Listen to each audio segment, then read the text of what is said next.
Once upon a time, in the province of Wanchu, in old China, there lived a man who was a philosopher of great wisdom.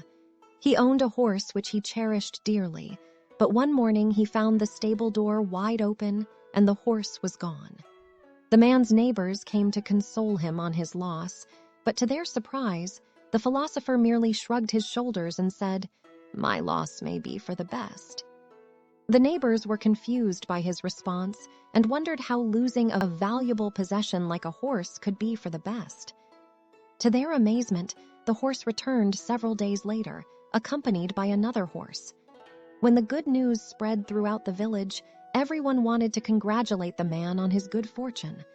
But the man just shook his head and said, "Who knows? My gain may turn out to be my loss." The next day, his son attempted to ride the new horse, but it shied at a fence, and the son came crashing down and broke his leg.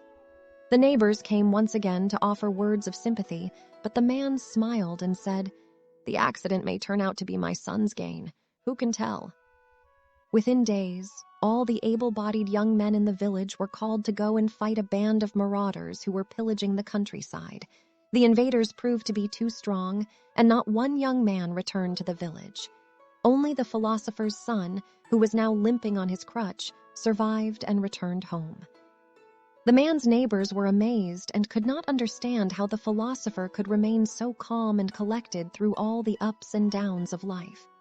It was only then that they realized the depth of his philosophy and wisdom, that one should never get too attached to anything, for it may bring fortune or misfortune, and that one should always remain in a state of detachment and let life unfold as it will.